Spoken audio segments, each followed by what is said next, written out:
Welcome to the Angus Conversation, an Angus Journal podcast. I'm your host, Mark McCully, the CEO of the American Angus Association, and I'm joined today by a special co-host, Dr. John Stika, president of Certified Angus Beef. Welcome, John.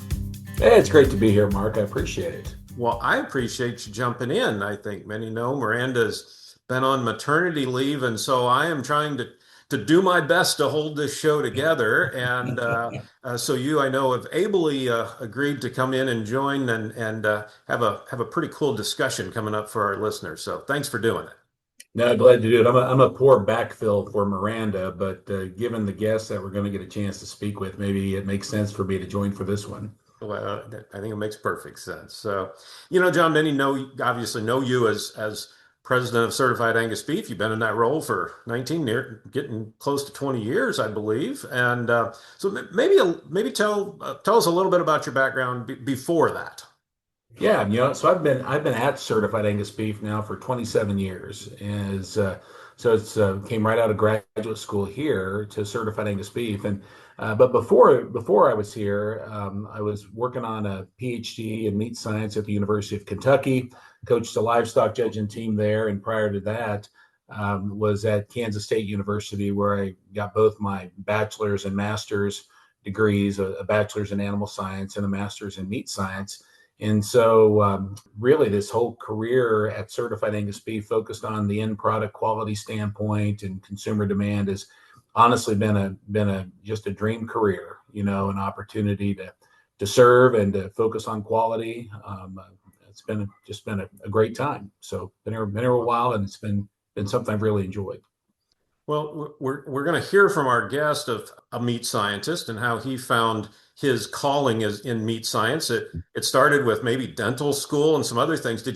How bumpy was your path to find meat science, or was it something you found pretty quickly? Well, it was. I enjoyed meat science. We grew up on a small farm in central Kansas, and we processed all of our own meat and so forth for our own family and my extended families. And so I always had an interest and a passion for it. Was on a meat judging team in high school that really began to spark my interest. But I went to college like it seems like every animal science kid did at the time. I was going to be a veterinarian. And lo and behold, I had a really good mentor. Dr. Miles McKee was my advisor at Kansas State. And he decided he would change my major because he felt I could be eligible for a few more scholarship dollars that he thought would be helpful. And so he switched me over to animal science and told me afterwards. And we never looked back. And I've been a meat scientist and in the meat industry ever since. Wow, that's awesome. Well, we're thankful for Dr. McKee for a lot of things, but changing your trajectory or shaping your trajectories, well, I'll add now to the list. I didn't know that story. Yeah, absolutely. I did as Dr. McKee told, and it served me well. Awesome. So John, just closed the fiscal year for all of the entities. Obviously, Certified Angus Beef had another great year. You maybe want to give us some of the highlights as you guys look back. Yeah, I think it was a bit of what I like to call peaks and valleys, this past year. We had some really good moments and we had some areas that were a little bit more difficult. And honestly, I think it was a year you really just can't be short-sighted. And that probably is a bit of what we need to keep in mind moving forward is it's really about the long haul because there are going to be some peaks and valleys. But at the end of the fiscal year, Mark, we finished up with our third best year in history. From a sales standpoint, 1.235 billion pounds sold. And that's just 5 million pounds back of where we were a year ago. And so, every pound that we sell makes a difference. And you think about 5 million pounds, we sell, that's about a day and a half worth of sales is what that is over the course of a year. So it gives you some idea how close we were. But it was pretty exciting. Retail was up for the first time since COVID. So that was an exciting success. Our food service sales actually ended up again this year as well, which should be about the 14th year out of the last 15. So strong improvement there and strength in food service. And I think as everybody would expect, our international sales areas where we struggled. You've got tariff dynamics, you've got pricing dynamics, you've got conversion rates on currencies that all had an impact this past year. But demand is strong, and I think that's the thing that we really look forward to moving forward. from a supply standpoint, we're beginning to feel some of the tightening in supply. We still certified, 5.77 million carcasses this year, but that is the fifth tightest supply, or the tightest supply we've seen in the last 5 years. And we only anticipate that we're going to get tighter moving forward. But it's interesting, all this talk around quality.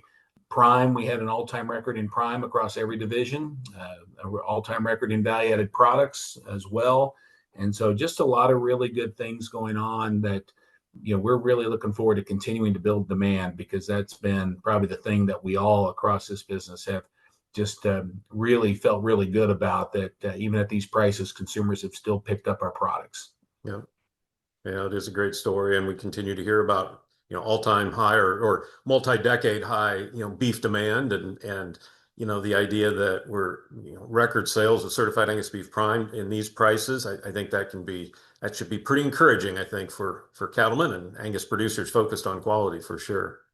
No, absolutely. I don't think the consumer is going to let us go backward. And I think that's probably the Yeah. message that we have heard is, they want to buy beef with not only do they love the taste, but there is such a change, and you probably see it too, Mark, such a change in the health perceptions around beef. All the things going on, the focus on dietary protein. Beef is winning in that space in large part because people love its taste. And that's driving, I think, a big portion of the demand. And all of us in this business have worked so hard for so long to win the consumer over, and it really, I think it's paying off. It's paying off. Yeah, awesome. Any big highlights as you look towards the coming year? Anything that's a change in strategy, or kind of continuing on and taking care of the licensees and the customers? Yeah, it's really not a change in strategy as much as it is more of the same. When times get a bit more difficult, margins in every segment are pressured right now. If there's a change in our approach, it probably is more focused on making sure that we're directing dollars and resources towards the things that we can associate more closely with driving sales. There is a constant need to continue to build brand equity, brand awareness with consumers, and so forth. We do that every year, but I would say this year we're going to do everything we can to really draw that consumer's attention, not just to the brand, but to specific licensees where we know they can purchase the product, get the product, enjoy the product. And so some of our advertising we've shifted, over the last year to driving consumers to the meat case or to the restaurant to directly influence sales. And we'll continue to do more of that. We've seen the sales momentum that comes with that at retail and food service, and we're going to continue to do more of that. But at the end of the day, Mark, it's all about continuing to put quality product in the marketplace and go create demand for it. And it's engaging our licensees so that they have a better idea how to continue to leverage the quality and creating the value that consumers are looking for when we're going to ask consumers to continue to pay a higher price. So it's continuing to influence the value side of that price value relationship that consumers, think about when they decide to purchase this product. Awesome. It's been a pretty successful formula, one that I anticipate will continue to be successful. And, I think as you always, first call out, the mission of the brand is about driving demand for registered Angus cattle in the very end. And man, we've sure seen that on display here this fall. And so it's exciting to see that where we are today and where we're going to go. So. No, exactly. Well, hey, this special guest we had, in this podcast, it was really appropriate, John, that you got to agree to join and be a part of this conversation, because it's renowned meat scientist, Dr. Gary Smith. And I think most would know that name. If you've not met him personally, you may even recognize his very distinctive voice and delivery and he's just really an industry, a legend and an icon.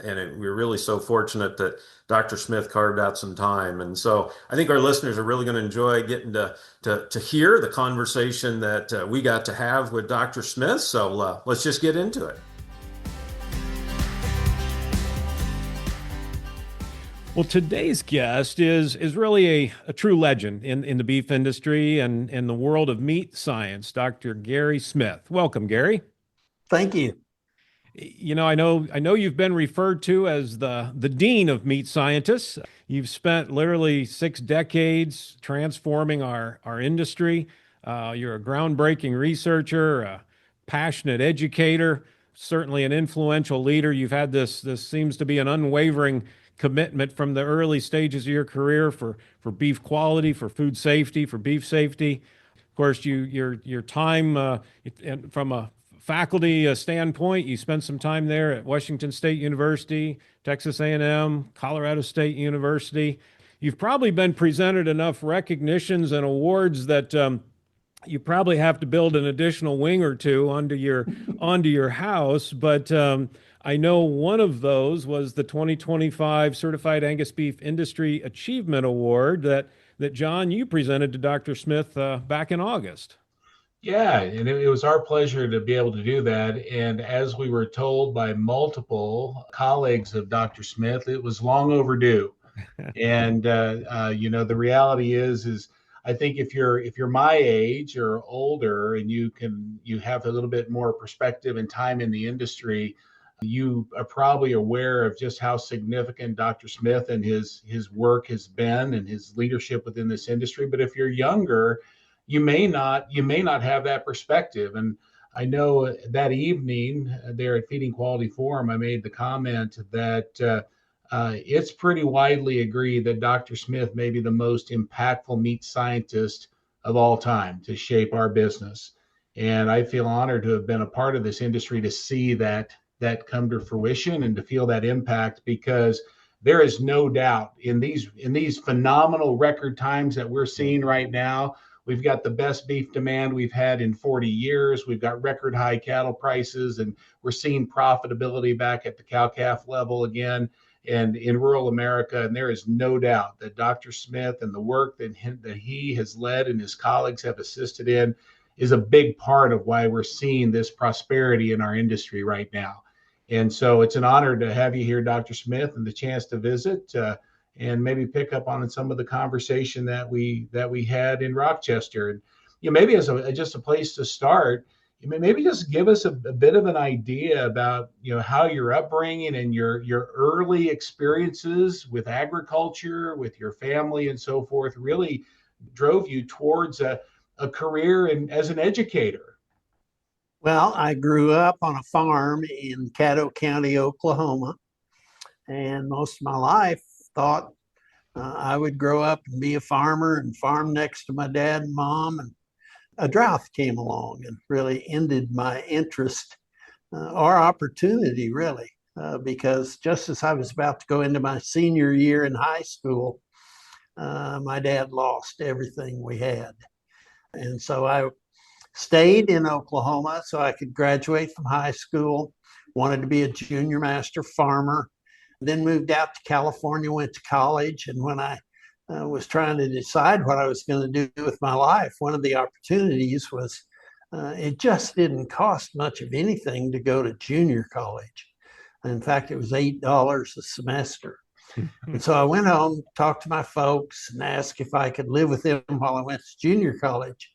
And then I decided, even though they first put me in pre-dental as a major, and I went home every night thinking, I just don't think I can spend my life looking at people's teeth.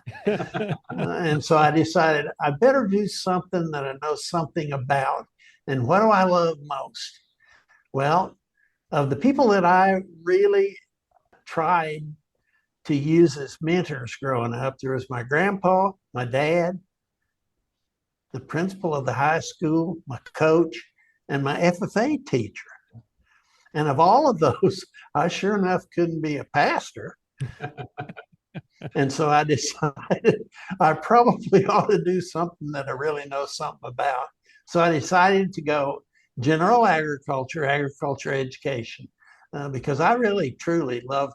I had two different ag teachers as I was going through high school, and that's what I wanted to be. I wanted to be able to help young people. I wanted to be able to help farmers survive if they could. So that's how I got interested in doing that as a lifetime achievement.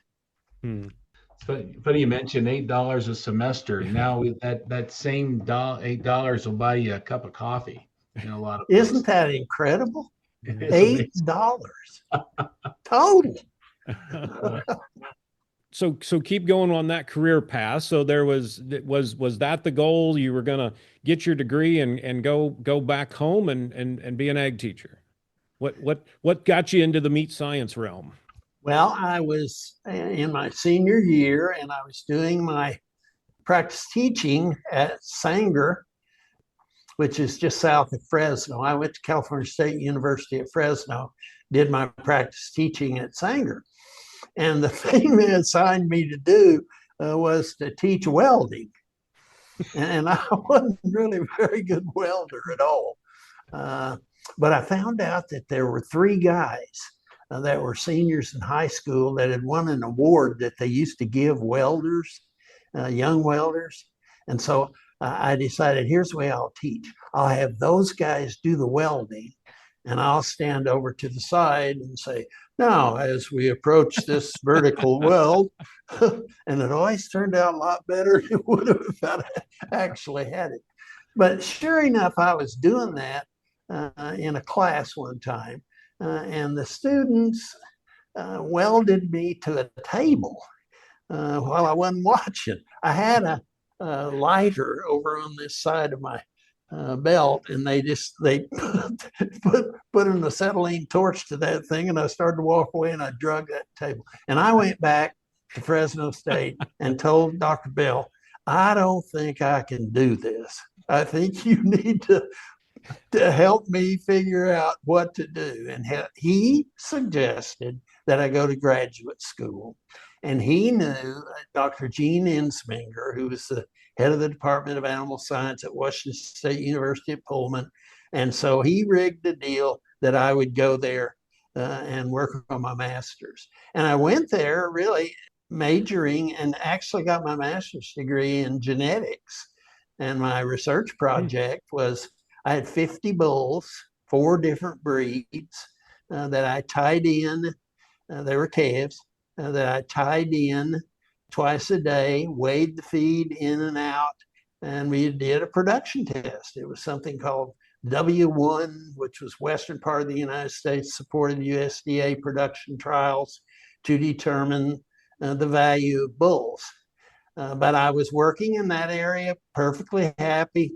All of a sudden, the head of the department, Gene Ensminger, called me in and told me our meat scientist has just taken a job at the University of Wisconsin.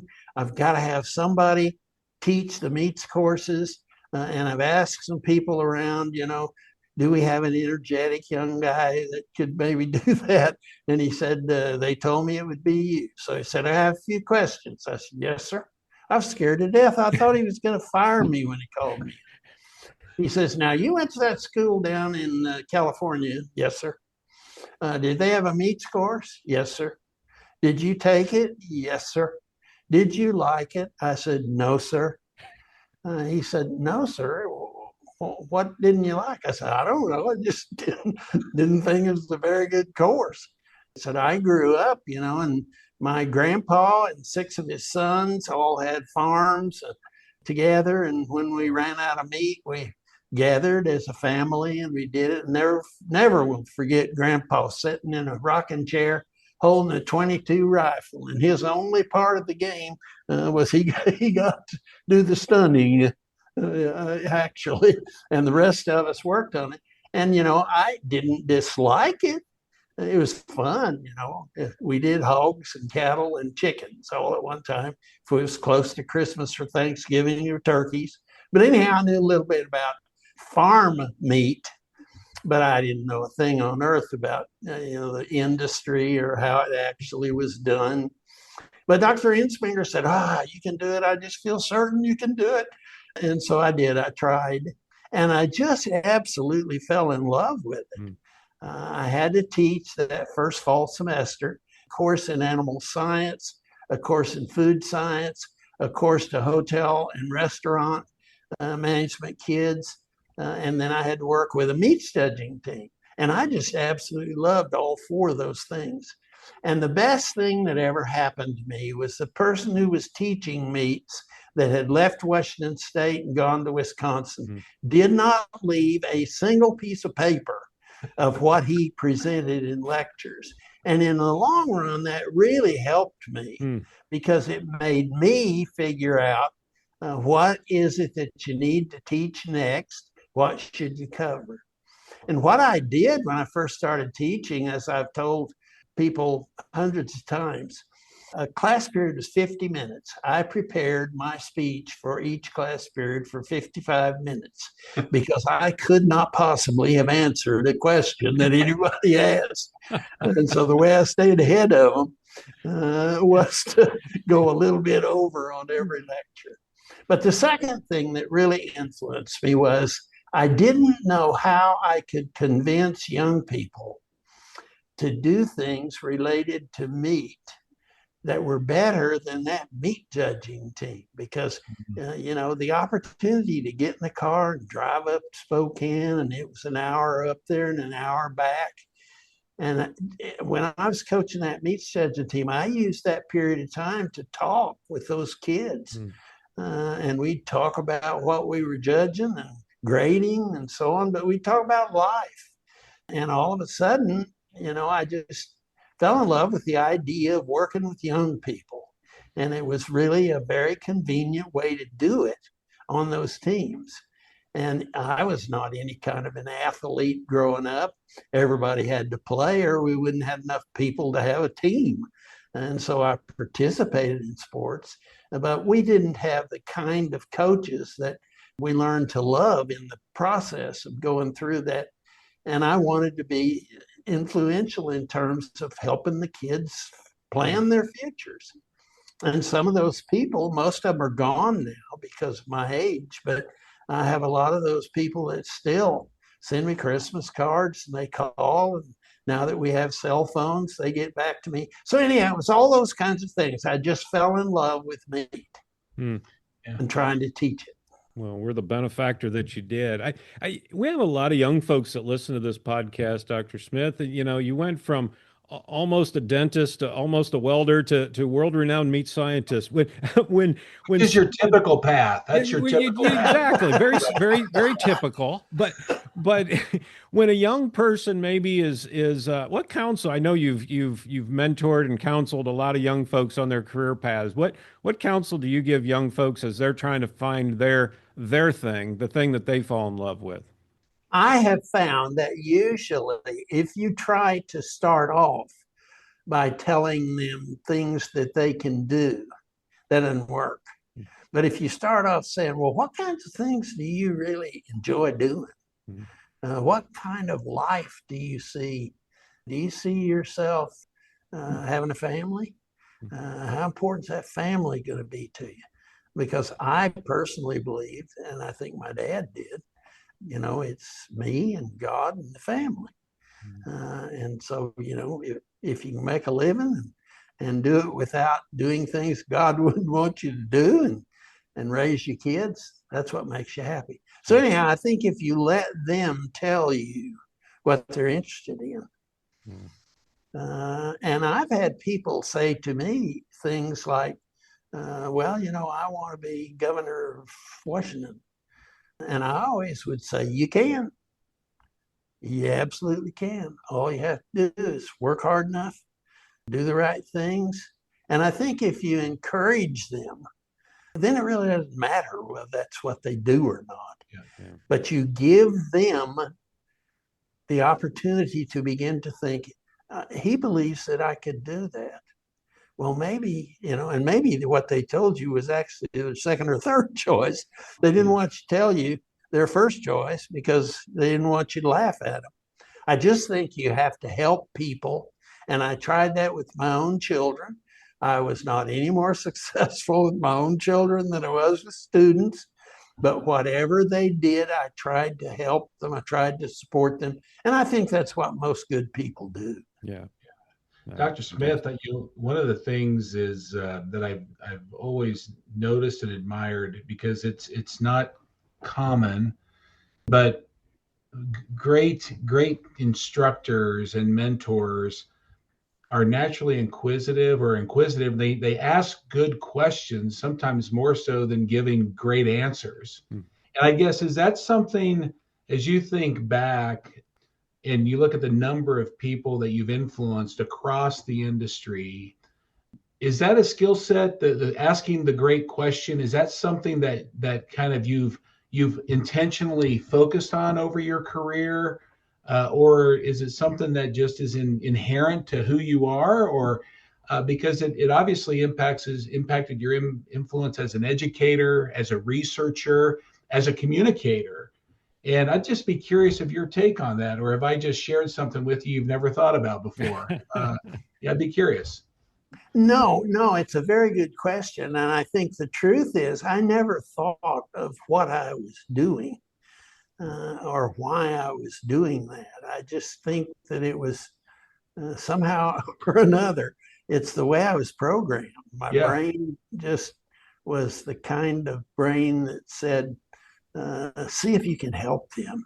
See if you can, if you can't do anything to teach them more than they already know, or inform them better than they were informed, you can then support them, help them, give them that extra little push that gets them across the goal line. So no, I don't think good teachers even think about, I'm going to be a good teacher. I just think that they find people, and especially people that inspire them. And I think you do things to help them. I was really embarrassed because one of the things that my wife was once asked, well, now that you and Gary are married, what is the most surprising thing that you know about him that you didn't know when you got married? She said, that's easy. When I married him, I thought he loved everyone. But he doesn't. But he spent his life trying to prove that they'd never know the difference. Yeah. And, you know, it's terrible for me to say that now, but there were people that I just didn't really like. Yeah. And both of you have done this very same thing in your management and administration of certified Angus beef. You have to work with lots of people that you do not like, you do not respect, you do not think that they are better than you or smarter than you, but you have to work with them. And so the key to that is they should never know what you actually think. And so I tried to do anything and everything that I could do to help people, whether or not I liked them. And I did that and never even thought about it. I just thought, you know, this is what I want to do. I want to help this person. And I did some, I think, and others I didn't. But I always tried. Yeah, indeed. You're grinning. Do you agree? 100%. I have to be careful as a breed association. We made up of 22,000 members. I always say I love every one of our members, you know. And of course, we refer to it as a likability factor, you know. And I think some people's just likability factor is higher than others, and there's compatibility. I think it is too, you know. And I think some people and work sometimes, at it harder than others. Yeah. Sometimes you get to know those people, and you were really wrong. Yeah. You know, you just didn't get to know them well enough. Yeah, absolutely. I'm just sitting here trying to determine which group am I in, you know, am I, you know, am I in the group? This is going to get awkward, John, so we probably need to move on. Next question. Well, that's the one you can edit out. No, that's gold. That's gold. And that's a good place to put a pin in it while we hear from today's podcast sponsor. Ingram Angus is committed to producing high-quality, proven genetics that perform for real-world cattle producers. You're invited to their annual production sale on Friday, November 7th, featuring an outstanding set of fall yearlings, spring-bred heifers, spring heifer split pairs, embryo transfer heifer calves, and the largest offering of bulls they've ever featured. For more information on some of the breed's most proven cow families, visit ingramangus.com. The team looks forward to seeing you on the farm in Pulaski, Tennessee on November 7th. Now let's pick up right where we left off. Dr. Smith, that curiosity that John referred to and asking the great questions, I think no doubt has, in my opinion, made you the researcher that you are, because I'm guessing there was probably never a day where you weren't asking questions of how we get better, how we improve, how we make it, why are things the way they are, right? And which I think is such a gift of great researchers. As you look back, I'd be curious as you look back across your career, where do you believe, was there a particular research project or area of projects that you believe were the either most important to you or the most impactful for the beef cattle industry? It's like picking a favorite child a little bit. Yeah. No, I think a lot of the things that we did research on came out of, first of all, where could we get the money to study those things? And that is one of the things that affects university professors more than all others. And, if someone at a relatively small school never becomes known as a good meat scientist, it's probably because he never had the money to do the kinds of things. He probably had the same ideas I had. He just was in a place where he couldn't get the funds to do it. So I was very fortunate to get the funding. I also tried to go to meetings like NCBA or breed association meetings and just sit in the back of the room and listen to the things that were their problems, and then think about ways that I could do something or my students could do something that might be helpful to them. And it got to the point in NCBA, I would go to a meeting that, say, Gary Kalman was running on BQA, and I would just sit there, and somewhere in that period of time, Gary Kalman would yell to me, "Hey, Smitty, could you put 4 or 5 students together on that if we got you a little money?" That's the way we started looking for the shot infections we were creating largely in the top sirloin butt. That happened that way. He turned to me and he said, "Could you possibly have a graduate student or 2 that could work on that?" And so we started.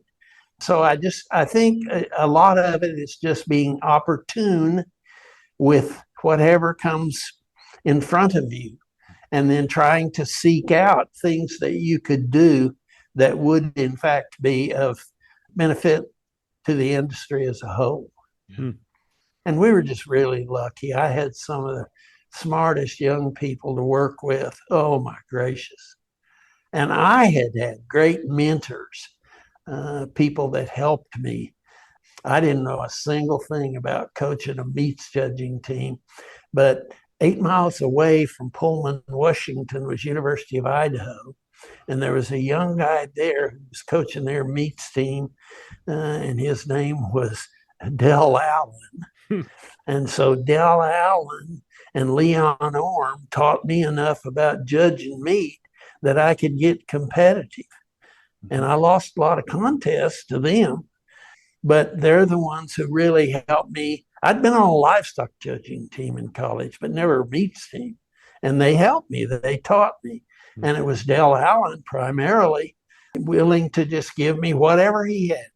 Yeah. He would go around and set up classes. We were working in the same coolers, Armour in Spokane and Clarkson and all these places. And if he'd set up a class, he'd come by and say, "I got a set of rounds over there. You ought to work on those." So it was people that helped me. Yes, it was important when I got my PhD that I had a major professor and other professors at Texas A&M that helped me learn to be a scientist.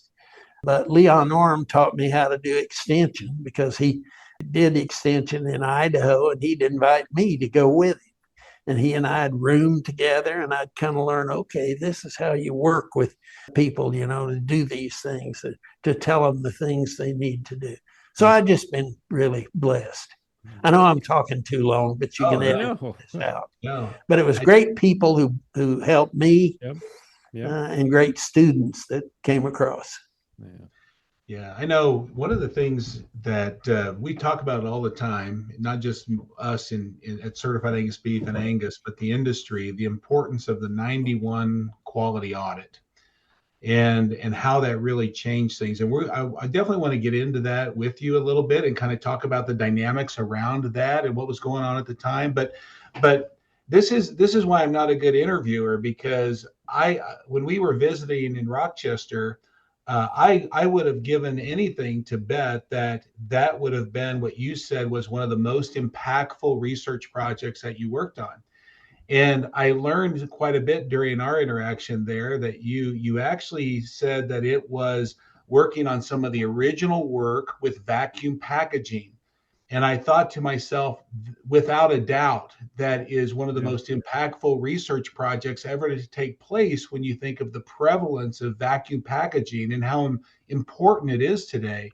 And I guess maybe just give you the freedom to talk about some of the different research projects that you've been a part of over your career, because I think we don't always appreciate how far we've come as an industry in some of these areas when it comes to food safety and quality, just the ability to ship product around the world today, where before some of this work that you were critically a part of, honestly, we didn't have that capability. And so I'd love to hear your thoughts about some of the, I guess, maybe the variety of projects and maybe the impact of many of the projects that you've worked on. Well, when I was at Washington State University, I was there 5 years working with a master's degree, but they still expected me to do some kind of research. So one of the things that I really got involved with is there were 2 lamb plants, one in Ellensburg, one in Walla Walla. So I was working with lamb. And one of the problems they had with lamb was their stuff it needed to age, but it didn't need to age as long as it was aging. And so one of the things that they were trying to work on was a different kind of package. And so there was a company called Dewey Elmy, later changed its name to Cryovac, and W.R. Grace bought them. But anyhow, they got interested in trying to use this bag and then pulling a vacuum on it with the meat inside. And so we were doing some really interesting things, but we needed to spend more money. So Dr. Insminger was one who helped me get started. I went into his office and I said, Dr. Insminger, I need some money to do this project, told him all about it. And he said, okay, please excuse yourself. He was really a stern kind of guy. He said, seat yourself outside and I'll get back to you. So I went outside, sat down. 15 minutes later, he invites me in. He says, be at my office at 8 o'clock on Saturday morning. You and I are going to go out in the country. So we did, and we went to Ellensburg, Washington. Then we went up into the mountains and to this really mansion of a house. Went inside. Dr. Insminger had me present my request for research, and it was on cryovacking, vacuum packaging lamb cuts so that we could ship them across the country without them spoiling in between. So anyhow, we get back in the car, we're headed home, and I turn to him and I say, who was that guy?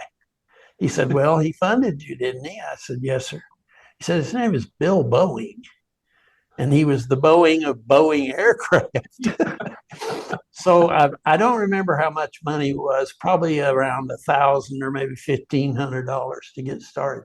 But anyhow, we were very successful using that kind of technology to put shelf life into meat. So one of the first things I did when I moved from Washington State University, Texas A&M University, was I decided to see if they would fund a project over in a group of scientists called transportation. And there was a guy named Carl Hoke. And Carl Hoke wound up getting us about $150,000 because he said, we've got a problem. We need to get our beef to our military bases without freezing it. All we're doing at this point is just freezing and shipping it over. We need to figure out a way to get it to them fresh. So we did the work originally. We did 3 sets of studies where we were shipping them from different places for different periods of time. We went to Hawaii with a bunch. We went to Alaska with a bunch. We went to Japan with a bunch, and Cryovac worked. Yeah. So I would think that that's one of the most important things that we ever did, because we immediately then could sell beef overseas to anybody and everybody that had never been frozen.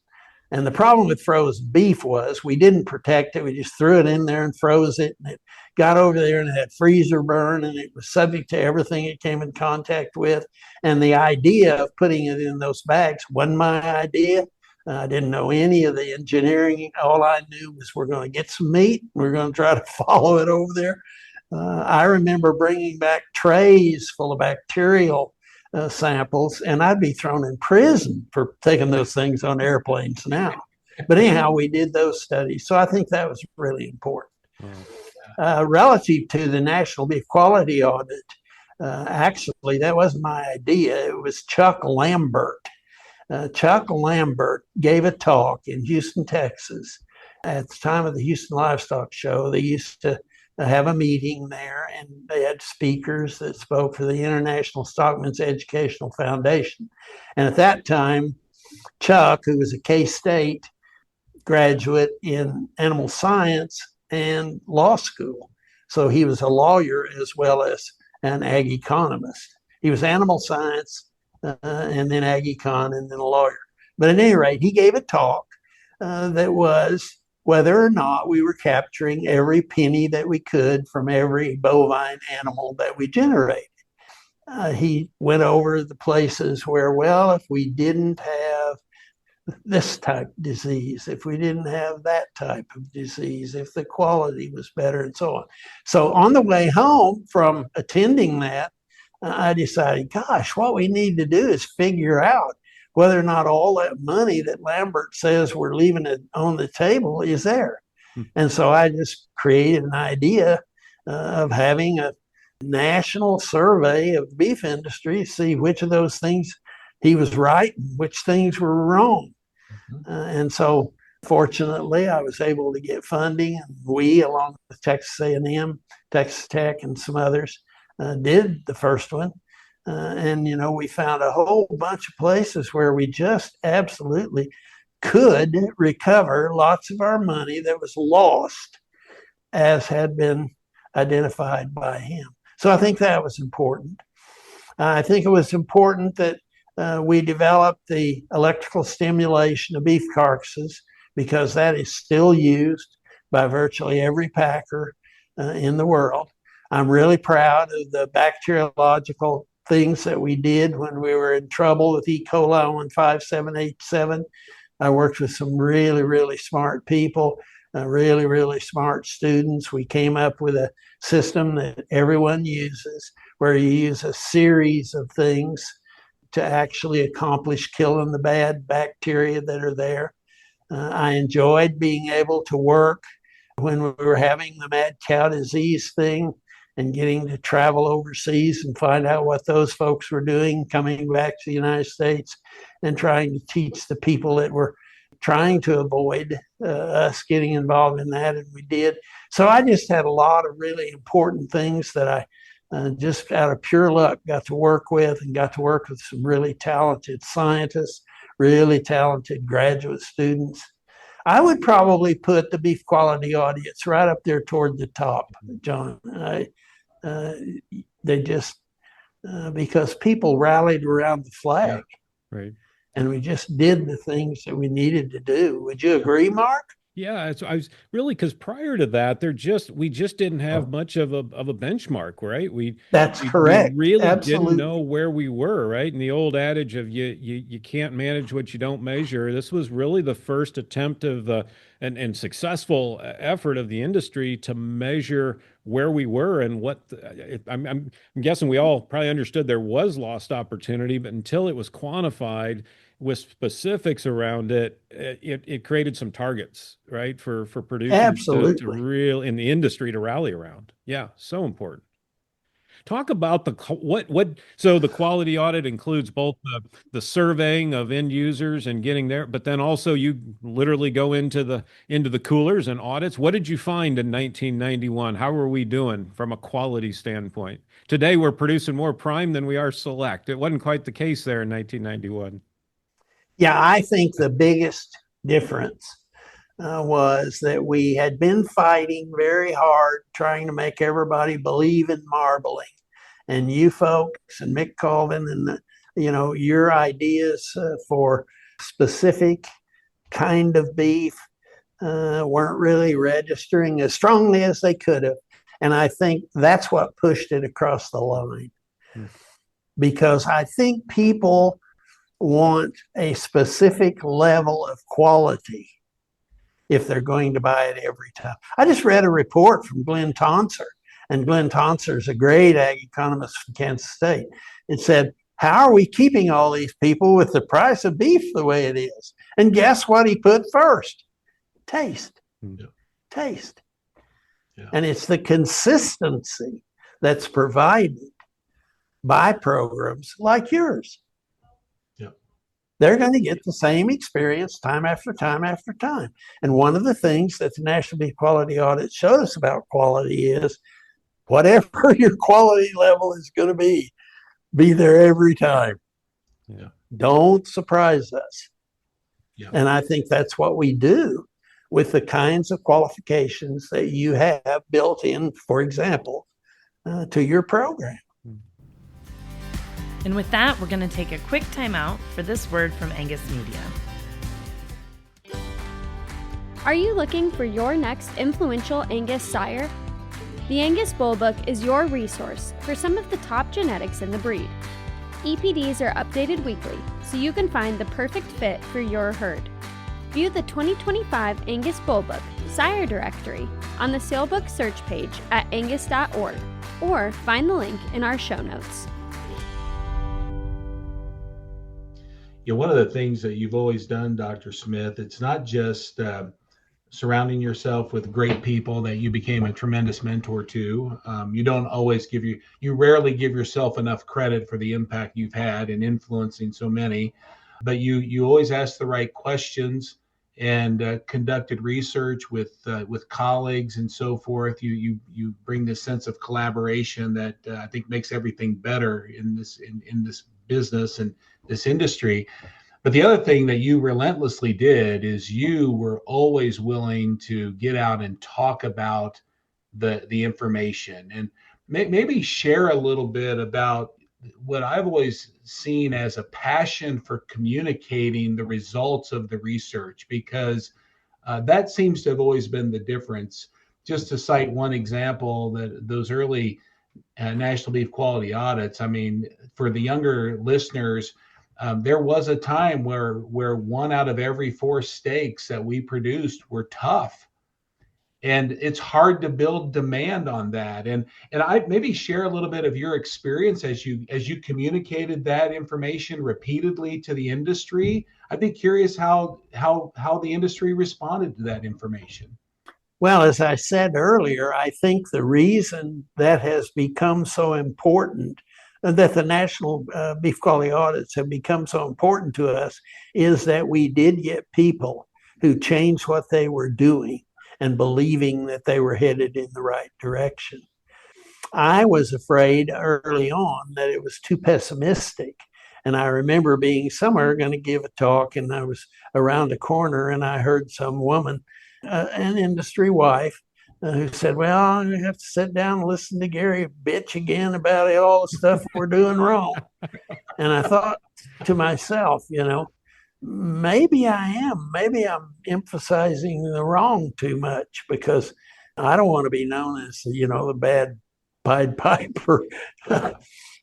But I think they listened. I think I probably did overstate the case. Nevertheless, we made progress. And we made progress because we told people this is relatively similar, folks.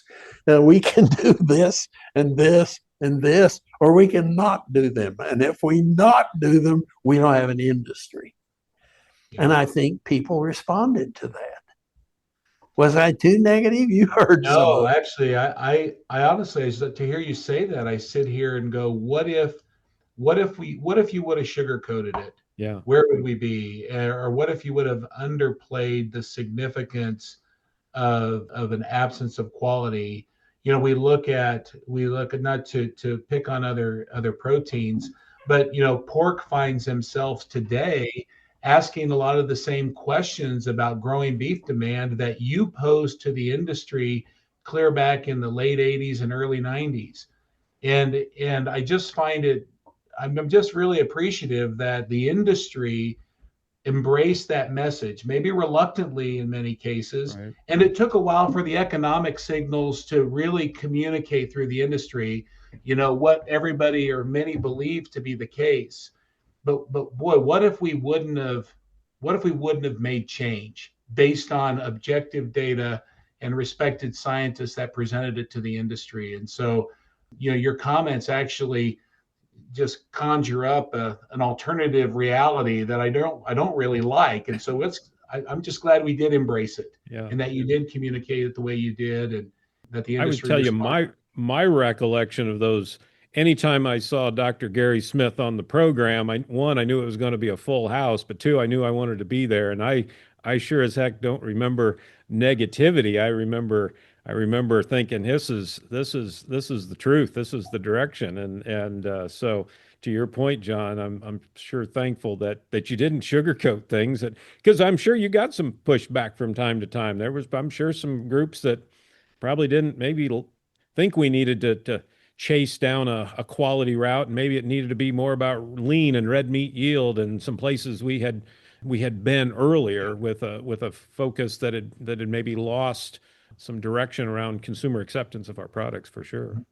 Dr. Smith, I think about the listeners of this podcast, a lot are in the seed stock business, so genetic designers, as I think about them, and I think the job of registered breeders and folks in the genetics is to try to look down the road as much as possible as an industry, trying to prepare genetics.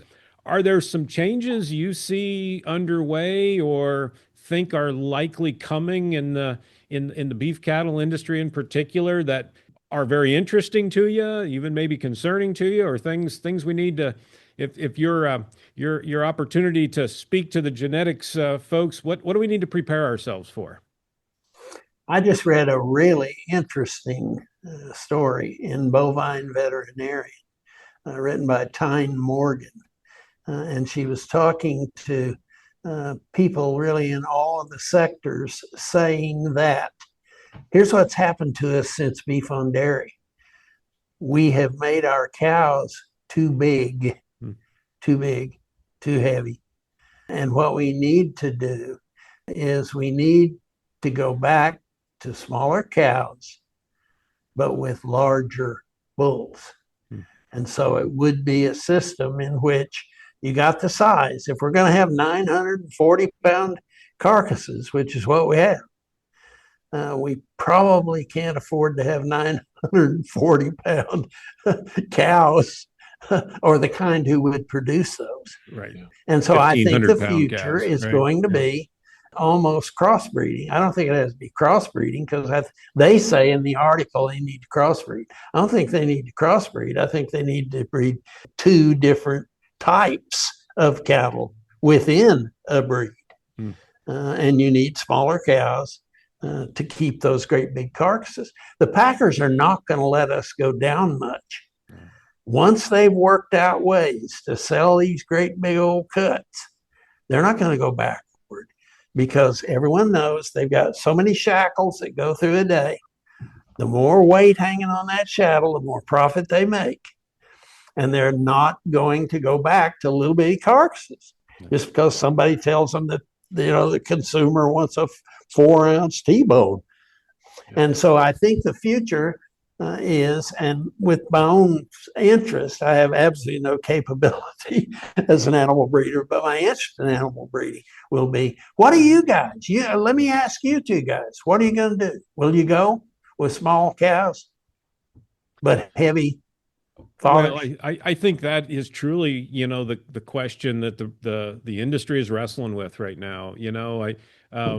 There was, there's, if you look at the trajectory of carcass weights over the last 40 years, I mean, this thing is pretty consistent. And so I think we're feeling it in places in the country where we've got cows that have the growth potential to produce that 15, 16, 1,700 pound finished steer, maybe bigger, but she might not be able, you may not have the nutrition to support her and get her in the right rig and right flesh and get rebred, right? So I think it's matching that cow. I think there'll be some parts of the country, as I talk to folks, that where they've got, more abundant feed, or they can maintain that bigger cow. The economics may fit for them a little better, but for the most part of our country, where we're converting grass to pounds of wean calf, we're going to have to we're going to have to struggle with that and get the cows to fit the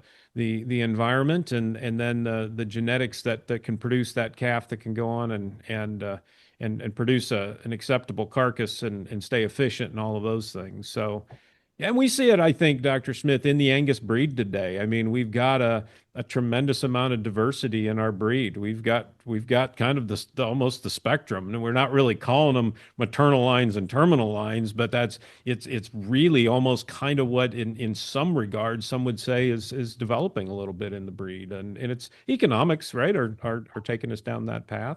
Is there any, as you think about the size of carcasses today? Did you think there was a time when, this cut, John and I, you're kind of smirking, John. I don't know how many conversations we've had over the years with food service folks saying we need that smaller ribeye, and we've kind of, we've worked the math for them a bazillion ways, and finally just said, we're just going to cut the carcass up a little different. Are we bigger than you ever thought we would get them though? Did you think we would? Did you ever think we'd be getting carcasses on average this big? I did not. And I think I listened too often to people talk about the size of the loin eye and ribeye. And I think that was really incorrect. Yeah. People like Dallas Horton kept telling me, well, Gary, just cut them in half. And, I wouldn't listen to some really simplistic answers. But I don't think consumers say that it has to be, we can put a half a ribeye out there and sell it. And if it performs for them, they'll come back and buy a second one. Yeah. And so I think we just tricked ourselves into thinking something that was not correct.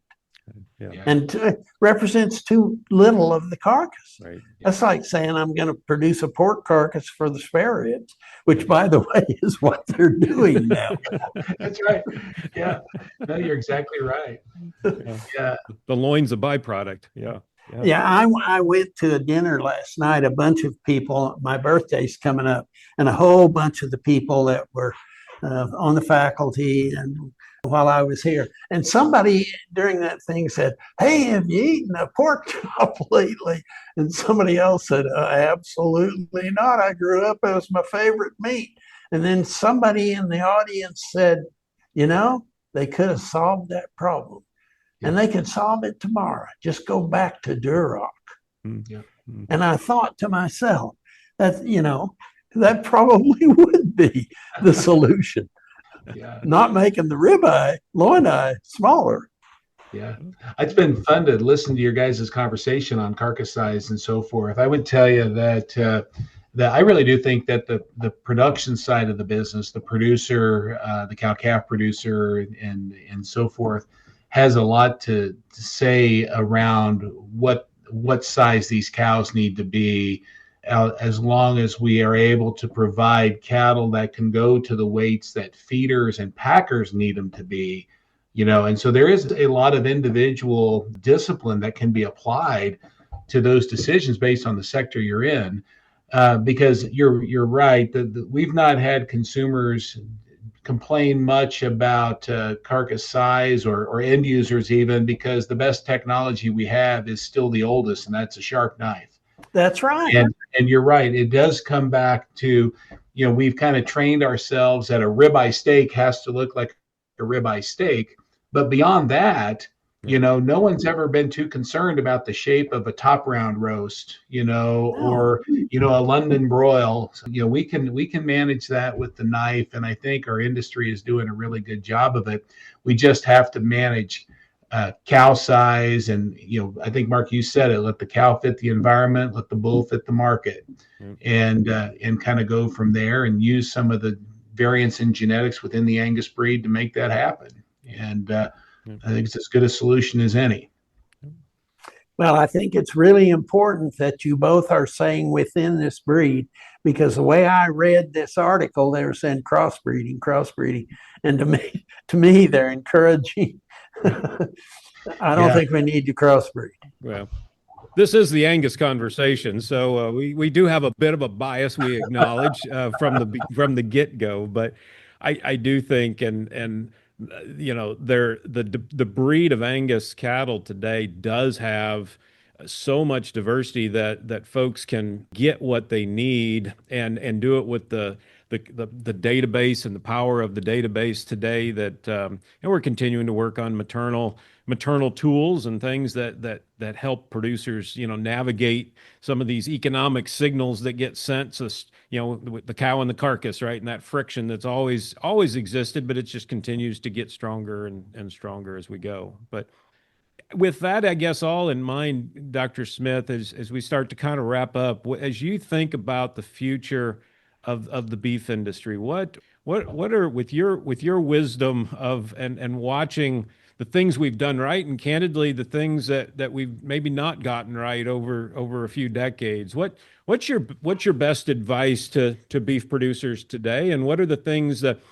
non-negotiables, the things that we've got to keep front and center as we think about planning for the future of this beef industry? Well, and I'm not saying that because I'm talking to two people who have developed probably the most effective marketing system ever in beef. I think you have to present quality consistently, time after time after time. The reason I was concerned about the crossbreeding is going back and looking at the industry, because if we do everything just to get to some end point in the carcass, what happens to heifers? I can crossbreed and create a good thing to put in the feedlot as a steer, but what happens to his sister if she doesn't work? And that's why I think within one breed, you can have the genotypes that you need. And you know much more about this than me, and you guys are doing a great job.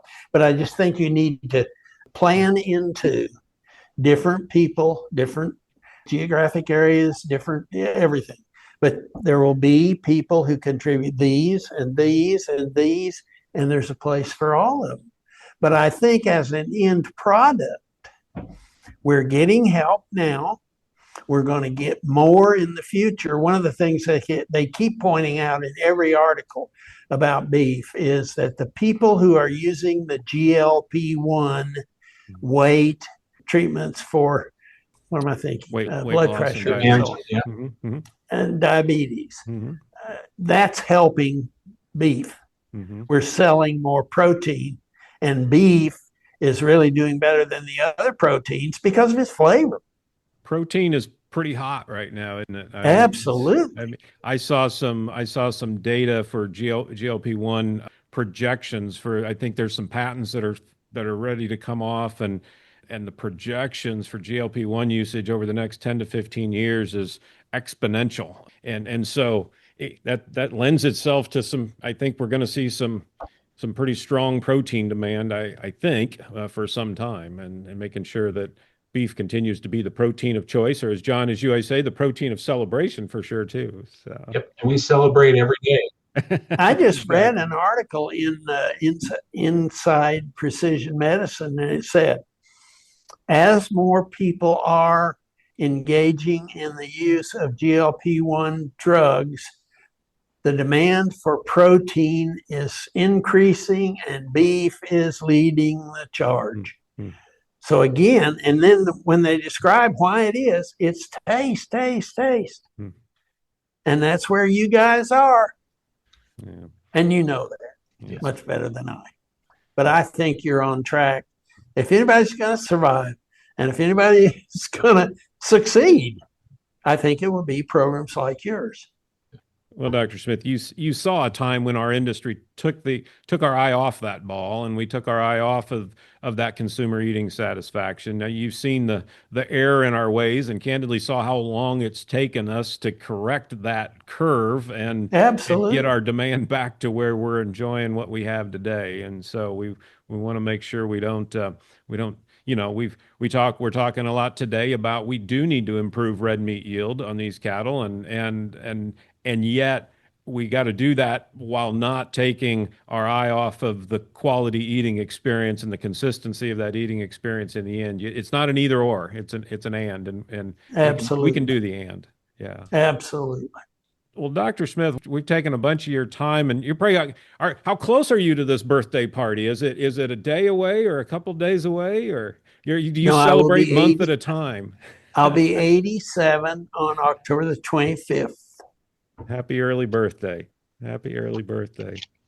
So, well, one of the things we always end our podcast on, and Miranda Ryman is normally she's the leader on this, and she's out on maternity leave. So I have to hold up the tradition of asking a random question of the week. And so the random question of the week, as a meat scientist, you've probably also got to consume maybe some unusual meat dishes, meat meals, maybe along your career. Has there been anything, even maybe in international travels? Is there a very unusual meat dish that you've enjoyed or not enjoyed in your time as a meat scientist? No, I would guess that the steak that I love most is my mother taking a piece of round steak, using the edge of a saucer, beating it to death, putting flour on it, and chicken fried. And that's what an Okie kid grew up eating, Sure. chicken fried steak. Do you guys remember those? Oh, yes, absolutely. Yes. Absolutely. Yes. Yeah. And they're even better when made with certified Angus beef. Surprise, surprise, surprise. John, have you ever got in a spot where you had I know you're not a steak tartare fan, but that's not really unusual. You're just not a steak tartare guy. Yeah, I've had too many. I was never taught you're supposed to eat steak raw. Rare is fine, but raw has always been a struggle for me. But I will consume it if presented with it. Honestly, I've never had a beef meal of any kind that I haven't found to be excellent. I would say the most unique one actually isn't unique today. It is octopus. I actually enjoy octopus, if you consider that among the meats, and actually would seek it out at least as an appetizer today. But menudo is one also that has some beef items in it. Some offals and so forth. Those are the ones that I still find unique. Some of the offals and so forth that I'm still working on to be a regular consumer of those items to help drive beef demand. But we don't certify those into our brand, so that's just up in the general industry. Some of those where the acquired taste takes so long to acquire, I guess I just don't see the point. So, right. Well, Dr. Smith, this has truly been a privilege to have you come on our podcast and visit and really hear your story and your perspective. This beef industry owes you an incredible debt of gratitude for your leadership, your curiosity, your willingness to listen to what the industry needed, and then roll up your sleeves and go to work. And man, we enjoy the situation we have today with demand and prices and profitability and some margin in our business because you led us and helped us see as an industry that we got to take care of the consumer and we got to take care of food safety and we got to do all these things. And so just on behalf of the beef industry, I'm not sure I feel qualified to speak on behalf of the beef industry, but I can tell you on behalf of our Angus community, we just sincerely thank you. And it's been certainly a privilege to have you on here today and to have you share your insight and your story. So thank you. Well, thank you for asking me. And that's a wrap on today's podcast. For all the latest certified Angus beef news, including Dr. Gary Smith's article and other award winners from this fall's annual conference, be sure to visit angusjournal.net. This has been the Angus Conversation, an Angus Journal podcast.